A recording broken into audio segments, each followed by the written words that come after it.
Hello tout le monde, j'espère que vous allez bien. On se retrouve aujourd'hui pas pour une vidéo de One Piece parce que j'ai un peu décroché, mais pour parler de Boruto. Ça faisait très longtemps que j'avais pas fait de vidéo, et je sais que je vous avais manqué. Un petit peu au moins, non? Bon, parlons de ce tome 1 de Boruto. J'avais commencé l'anime il y a quelques années, puis j'ai décroché il y a environ 1 an et demi. Et puis mon frère m'a conseillé de reprendre, donc j'ai repris, tout simplement. Mais ça c'était l'anime. Je voulais voir ce que ça donnait niveau manga, sans hors-série, etc. Pour voir les dessins. Bon, je vais vous surprendre, mais j'aime bien. Je trouve les dessins bien faits, les scènes d'action sont bien faites. Après attention, ce n'est plus Masashi Kishimoto qui est au crayon, mais Mikio Ikemoto. Et je vais vous lire son message. Quand Kishimoto Sensei dessinait la série Naruto, il me disait souvent « Je n'ai pas beaucoup de temps, je ne pourrai pas dessiner ça, alors je compte sur toi pour le faire, Mikio. » Au début, je dessinais des passants, des spectateurs dans les gradins, les sbires, des personnages de méchants. Puis il m'a dit « Je ne peux les confier qu'à toi, Mikio. » Et il m'a demandé de dessiner les clones de Naruto. Il m'est arrivé de dessiner des personnages principaux de format moyen dans la série. Aujourd'hui, il m'a confié entièrement son manga. C'est vraiment trop d'honneur. Passer après Kishimoto, c'est quelque chose. Bon, parlons de ce tome 1 de Boruto. Ouais, Boruto c'est nul, c'est Naruto en moins bien. Tu sais que peut-être que Boruto c'est pas la vraie suite de Naruto? Moi je dis tout simplement laissant sa chance à Boruto. Quand je dis Boruto, je parle de l'œuvre, je parle pas du petit qui parle mal à son père. Ne parle pas mal à ton père. Bon, parlons de ce tome 1 de Boruto. Le tome est divisé en 3 chapitres où l'on découvre les 3 membres de l'équipe 7, Boruto Uzumaki, Sarada Uchiwa et Mitsuki. On y reviendra après. Par hasard, l'équipe 7 aussi. L'œuvre commence directement par un bond dans le temps avec un fight entre Boruto Uzumaki et un certain Kawaki. C'est un fight qui a l'air très sérieux, avec le village complètement rasé, et ils se battent sur la tête en pierre de Naruto Uzumaki, 7ème Hokage. Un fight qui a l'air très sérieux avec Kawaki qui dit « Tu vas aller rejoindre le 7ème Hokage, Boruto. » Sous-entendu que Naruto y est mort? Sous-entendu que Naruto n'est plus de ce monde? Oh, ça je peux pas l'accepter. Nous, fans de Naruto, on a envie de comprendre qu'est-ce qui se passe, c'est quoi ce bordel? Mais j'ai ma théorie.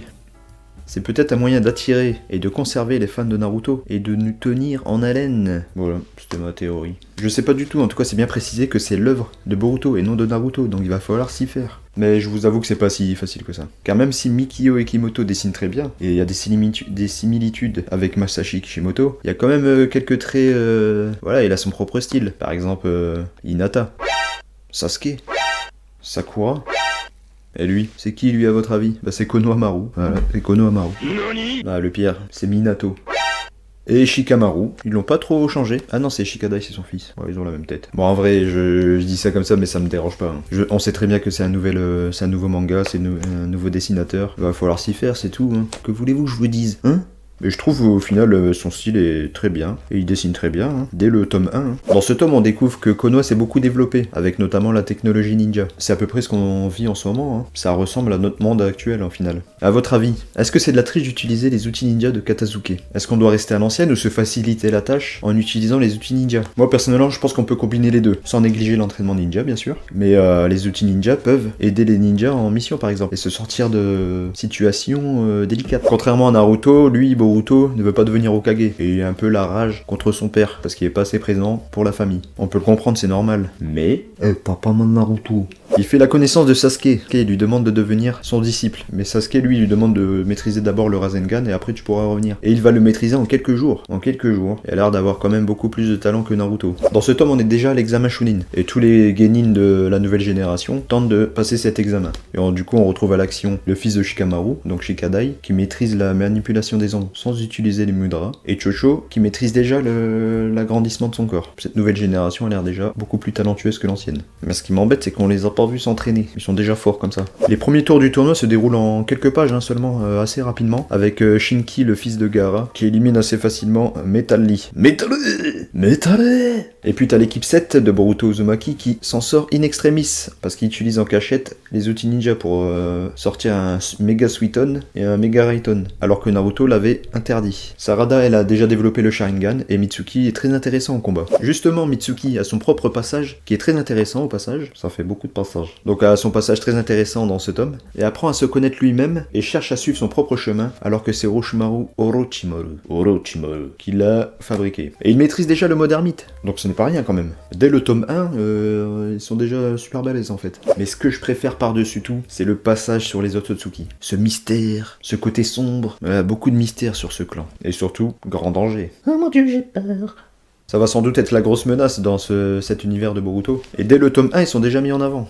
je kiffe le clan Otsutsuki, malgré tout le mal qu'ils ont fait. Ouais, c'est des sacrés ennemis, surtout quand on repense un peu à Kaguya. Et dans le premier tome, on rencontre déjà 2 nouveaux membres du clan Otsutsuki. C'est fort intéressant. Ce qu'on sait, c'est qu'ils en ont après les bijoux, et ils ont déjà capturé Killer Bee, qui a rien pu faire face à eux deux. Bah déjà, face à un Otsutsuki, c'est compliqué, là il s'est retrouvé face à 2 Otsutsuki. Hashibi a été capturé, on sait pas si Killer Bee est toujours en vie ou pas. Normalement, quand on enlève le bijou, l'autre est mort. On nous pond ça comme ça direct. Genre Killer Bee est mort. Mais j'espère pas. Ce serait un peu bâclé quand même. C'est dommage. Sasuke, qui peut changer de dimension grâce à son Rinnegan, s'est déjà frotté à l'un des deux, nommé... Je sais même plus comment il s'appelle. Kinshiki. Le stress, c'est trop long. Bon, tant pis. Par contre, ce que je sais, c'est que les combats entre Otsutsuki et Sasuke sont déjà bien stylés. Ça donne de sacrés combats. Franchement, les dessins sont super bien faits. Franchement, dès le premier tome, merci Mikio Ikemoto. Du coup, il retourne à Konoha pour prévenir Naruto. Normal. Prévenir qu'il y a une sacrée menace qui plane sur Konoha. Et notamment sur Naruto et Kurama. Bon, qu'est-ce que je pense de ce tome 1 de Boruto? Je sais que Boruto fait pas l'unanimité.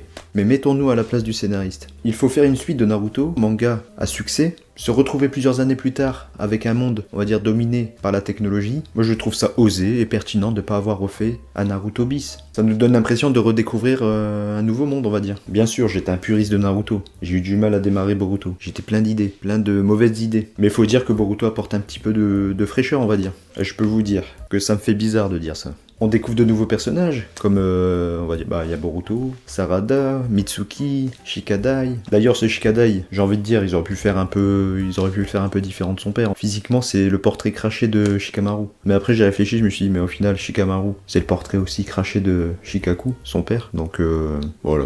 Bon, ce qu'ils auraient pu changer, c'est qu'il a exactement le même comportement. Il est fatigué, il a pas envie, il a la flemme. Ouais, ils auraient pu faire un comportement différent. Ça par exemple, ça m'a un peu dérangé. Ce que je trouve intéressant aussi, c'est que Boruto ne veuille pas devenir Hokage comme son père. Je trouve ça super intéressant de pas refaire un Naruto bis, encore une fois. Après, ce que j'aime pas, c'est que j'ai l'impression qu'ils sont déjà tous forts, ils maîtrisent déjà tous plein de techniques. On les voit pas s'entraîner. Ça, c'est mon côté fan de Naruto, où on voyait quand même pas mal les entraînements. Alors soit ils sont tous déjà ultra talentueux, ou ils ont suivi un entraînement intensif avant que le tome 1 commence, mais voilà, ça m'a fait un peu bizarre aussi. Par contre, il y a un truc qui m'a fait bizarre. Il y a un moment donné, on voit, je sais plus quelle page, Sasuke avec 2 Rinnegan.